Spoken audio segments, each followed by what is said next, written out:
Hi, welcome to our ACCA F9 course. Here is the third class, class 3. Okay, and here is our agenda today. First of all, we would like to go through just go through the capital structure and WACC, which we went through the capital structure or cost of capital last class. And the second agenda today is the CAPM, capital asset pricing model. We will go into every details about what is capital asset pricing model and what's the how to apply it, and what's the advantages and disadvantages of capital asset pricing model. And then the third topic in today's agenda is asset beta, equity beta, and debt beta. So in brief, we will talk about beta. But beta is divided into different class. For example, asset beta, equity beta, and debt beta. We'll go through it, and then we'll come to the project-specific discount rate. It is the application from the knowledge on the capital asset pricing model, the CAPM, and also the asset beta, equity beta, and debt beta. All these concepts that we learn will be applied into the project-specific discount rate. And the fifth topic is about the capital asset pricing model and the dividend valuation model. So we will compare these two models and to see which one is better in our, for example, in our application, as well as which is conceptually correct or which is more useful or in which scenario. The sixth topic today is we'll finish the capital asset pricing model today, and then we'll go into the sources of finance. We will introduce sources of finance, the concept. And don't forget, under the business finance topic, it's not only the cost of capital. Okay, it's included. It includes cost of capital. It includes capital structure, WACC, project-specific discount rate, also sources of finance. So we will introduce different sources of finance. And the seventh topic today was about the equity capital and about the stock exchange. So we start now. The capital structure and WACC. So after going through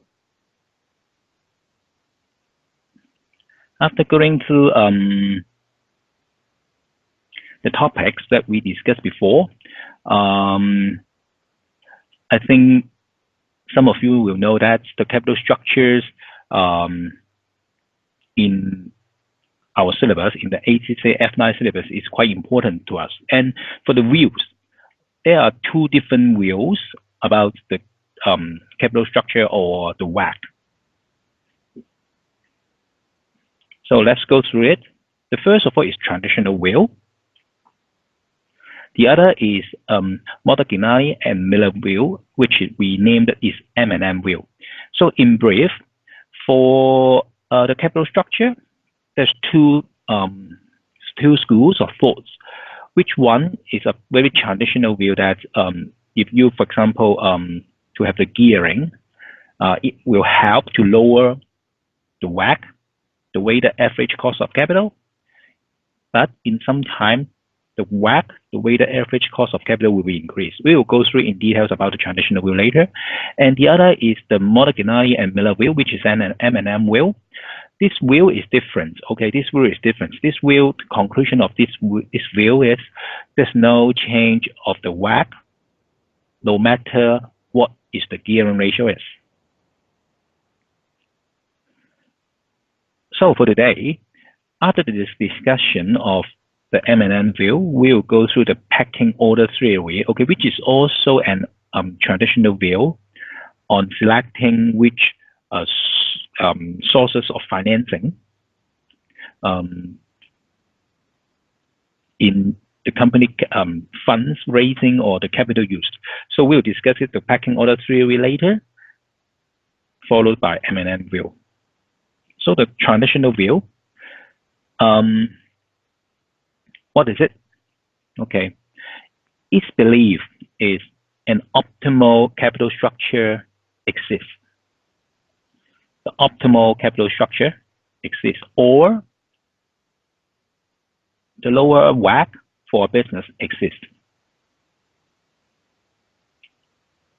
And for cost of debt, okay, remember, for cost of capital,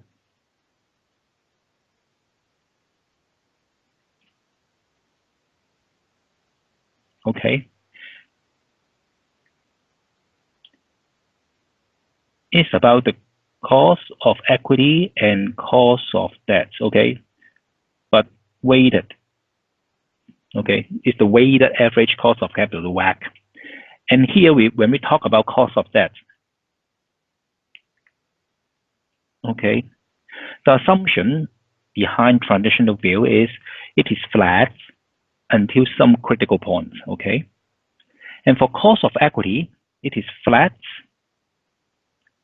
Initially, it's flat, but it will increase mildly until concern of high gearing exists. So they are related. The cost of debt and cost of equity related. The key word is gearing.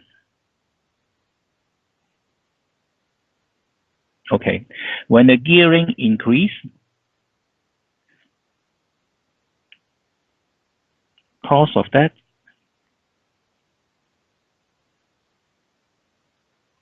is flat until a critical point. Okay, until the critical point. But at the same time, for cost of equity, okay, it's flat, but it will increase until concern on high gearing exists. So it is also a critical point or critical range. So we'll go into details by showing some examples to explain why is it happened. So I'd like to draw a graph.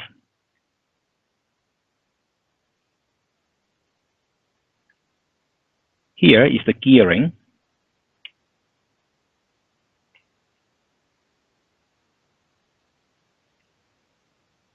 On the y-axis, it's gearing. On the x-axis, it's about the cost percentage, okay? So for cost of debt, initially is flat.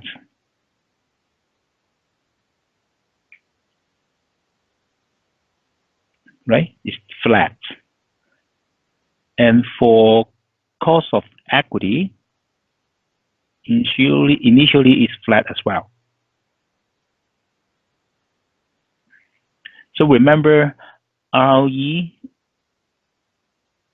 okay, is usually higher than RD. The cost of equity is usually higher than cost of debt. Okay, because the debt holders or the bond holders require lower rate return because they have more security. Okay, they have the claims to the cash flow prior any equity holders. Okay, is the in principle. So cost of equity usually or always higher than cost of debt. So looking back for the graph, so initially, if for example, if the gearing, if no gearing, it means the cost of equity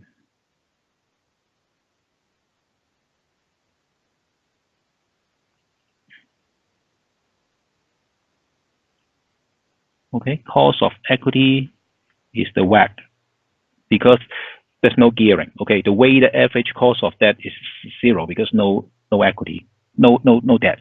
So initially the WACC here, and when you, for example, start to raise money from the debt markets or from the bank borrowings, your WACC will be lower, will be decreasing. Okay, we will be decreasing until a certain point. Okay, and here maybe, for example, here,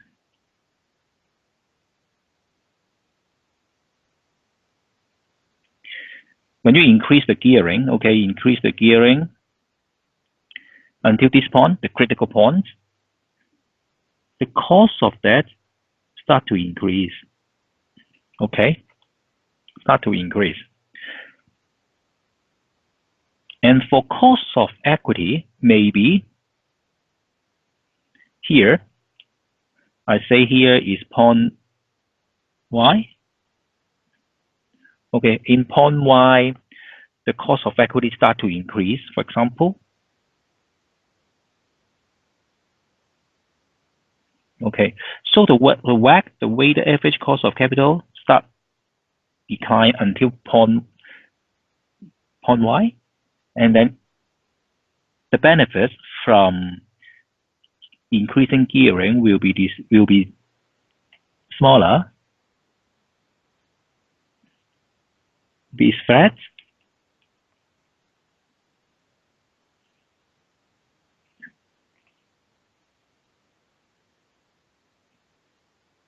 Okay.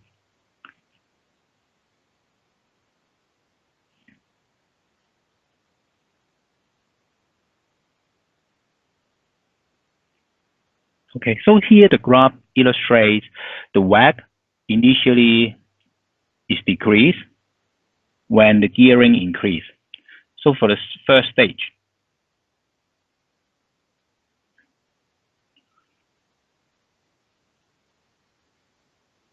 increase gearing, the WACC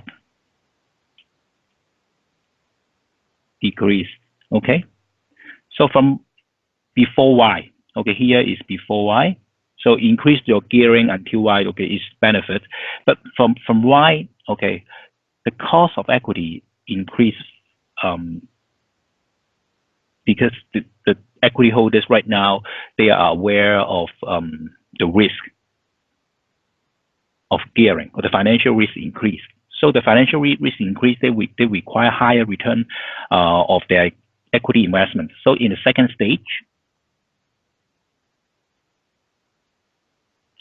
you still increase gearing. Okay, WACC start to increase. Okay, but mild because even the financial risk increase, but if higher gearing, the cost of debt is still low. Okay, the cost of debt is still low and the cost of debt is still flat. But until point X, okay, the third stage,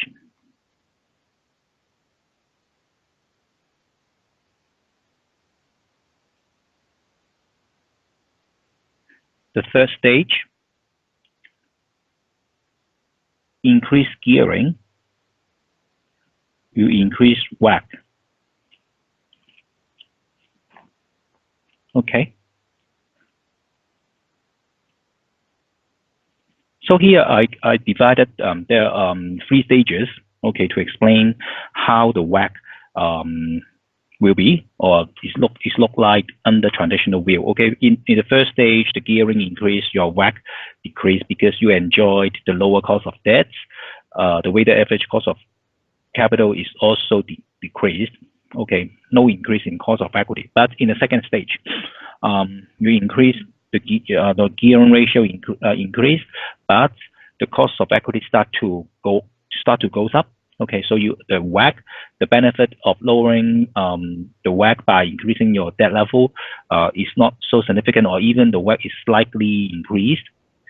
And in the third stage, for the gearing, you still increase your gearing, and your cost of debt will start to increase because the debt holders think they are not so secure, okay, on a very high level of gearing. So they would like to demand a higher rate of return on their debt investments. Therefore, is the traditional view. There is an optimum. For example, here, I say here,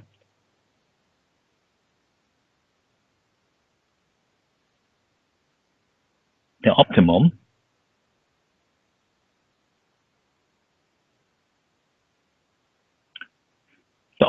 gearing ratio. Okay, so here in traditional view, capital structure is relevant.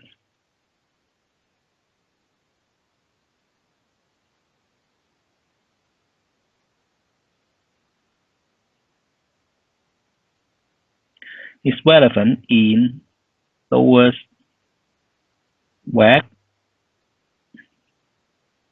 or is relevant in company valuation.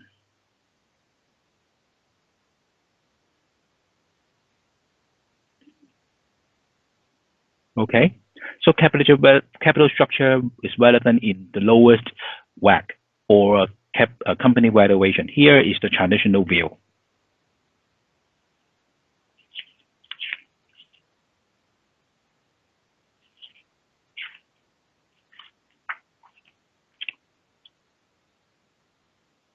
Okay, so we moved on to the next is Modigliani-Miller view or M&M view. In this view, all future cash flow distributed to the firm debts and equity investors is unaffected by capital structure. So it means the cash flow distributed to no matter it's your debt holders or equity investors unaffected by capital structure, all the cash generated will be distributed.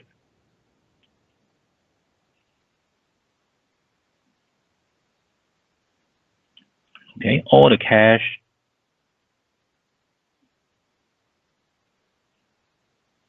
generated will be distributed. Okay, no transaction cost. Okay, the assumptions is no transaction cost.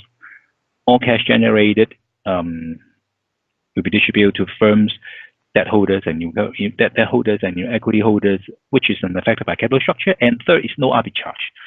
What does it mean? What does it mean, no arbitrage? Market efficiency assumption. No arbitrage means any investor or any market participants cannot be benefited by finding any inefficiency in the market. Okay, for example, I mean same product. Okay, for example, mobile phone.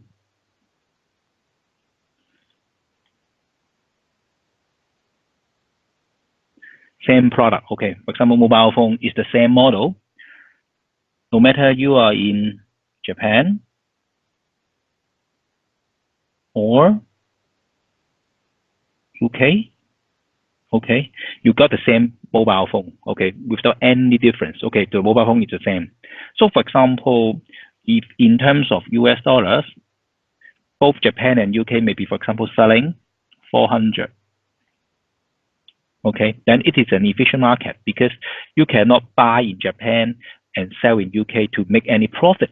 Okay, but then in an inefficient market or you have an arbitrage opportunity, it means same product have different price in different markets. For example, if in this case 380 and 420, okay, if different pricing, then you can sell, you can buy low and sell high. So you can buy the mobile phone in Japan at 380 and then sell in UK market at 420 to make profit of $40, right? So, but in the M&M view, there's no arbitrage opportunities in the market. So every pricing should return to equilibrium. Every pricing should return at equilibrium. Okay, so his assumptions.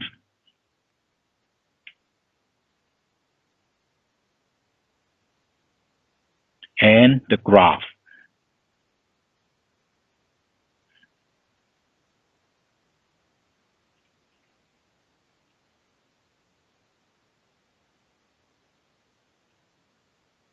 Still, on the x-axis here is gearing. And then on the other asset, which is cost percentage.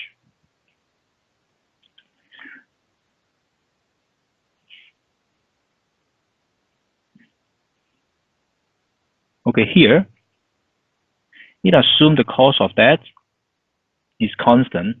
There's no any change of cost of debt. Okay, even it is highly geared company, okay, maintain the same. And for cost of equity, it will increase and increase in line with the gearing. For example, if you have just, for example, 5% gearing, then the cost of equity will be slightly higher than without any gearing. Okay. And for WACC, it's assumed flat.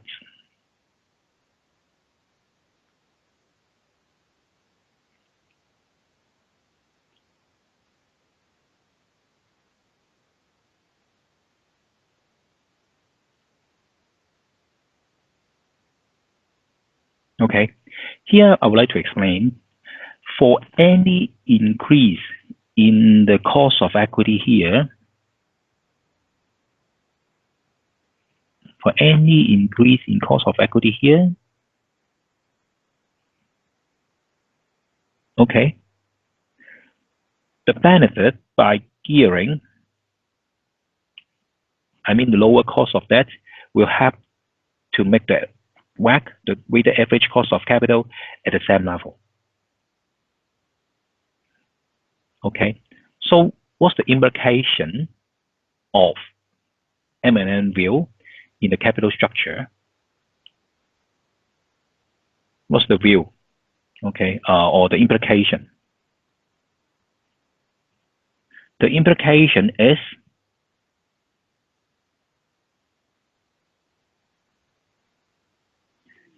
capital structure is irrelevant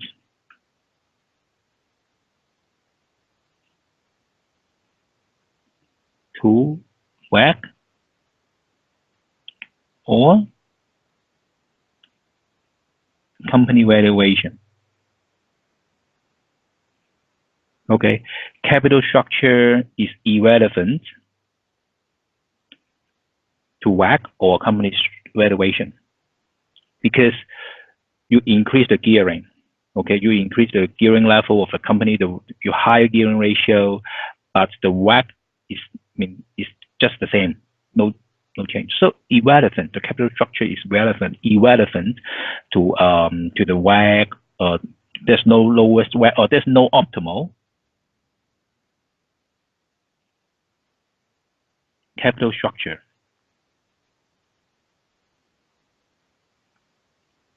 Right? There's no optimal capital structure. It's a different view against the traditional view. Okay, and also one more implication is about the dividend policy. Okay, I hope you remember what I said before. Under M&M view, all the cash flow generated from the business will be distributed to the firm's debt and equity holders. Okay, all the cash generated will be distributed. And because the capital structure is irrelevant to WACC or company valuation, so the dividend policy is also irrelevant because all the cash generated will be distributed to debt or equity holders. So there's the dividend policy here is irrelevant as well.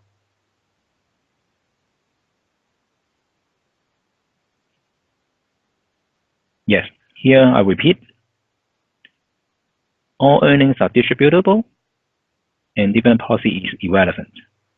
And what is the limitations of an M&M model? First of all, it's about a perfect capital market assumptions. It is not realistic, honestly. There's no perfect capital market.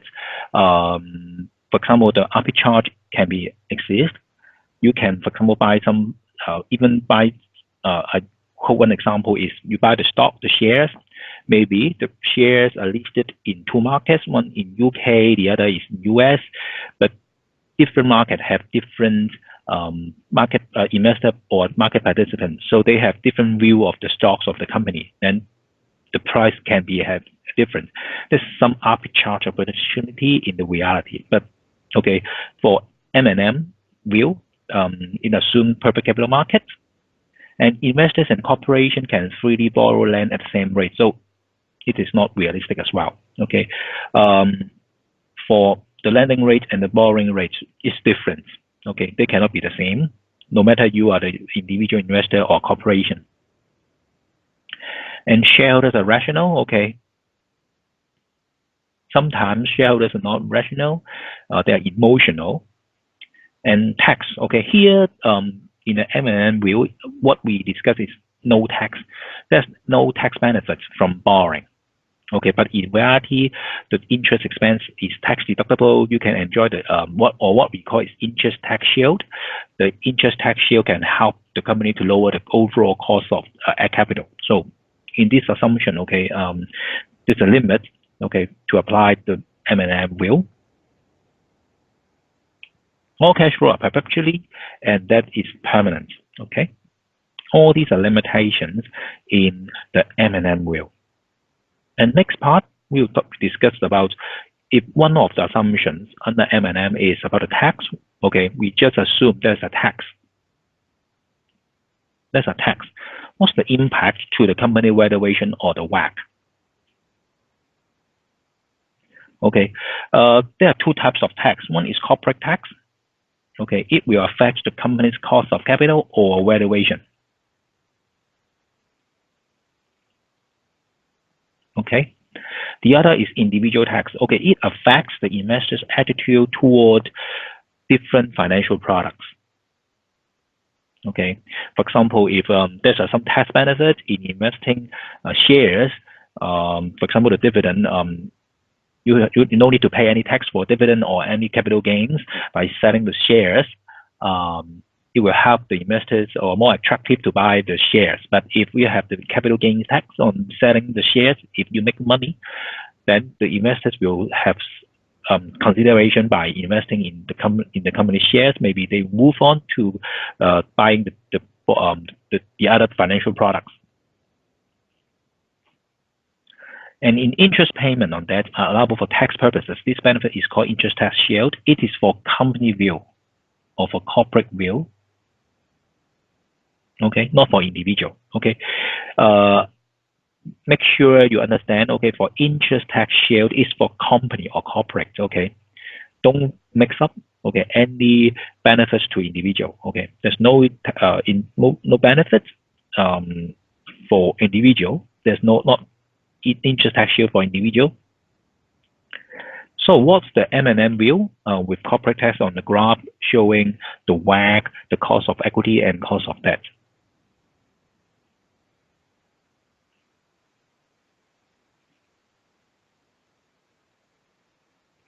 Okay, here, same graph.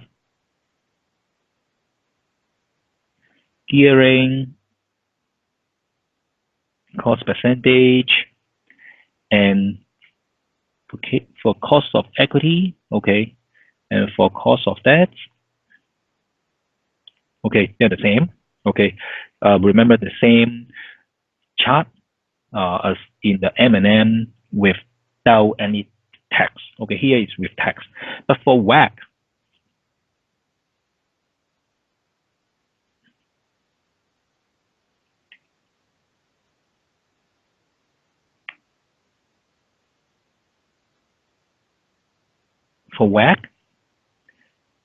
because of tax shield on the interest tax shield, the WACC will be decreased given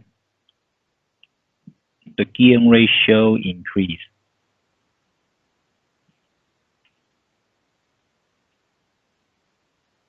Okay, so you increase your gearing,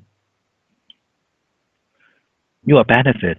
Okay, you have lower cost of capital, and you have highest valuation of a company. So it encourages the people to the company to borrow money as having the highest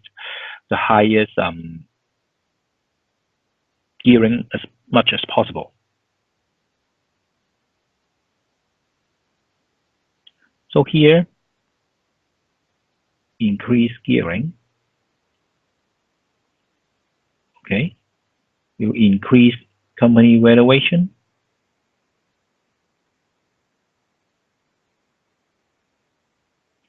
or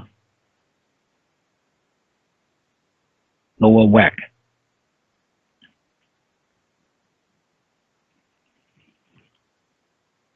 Okay.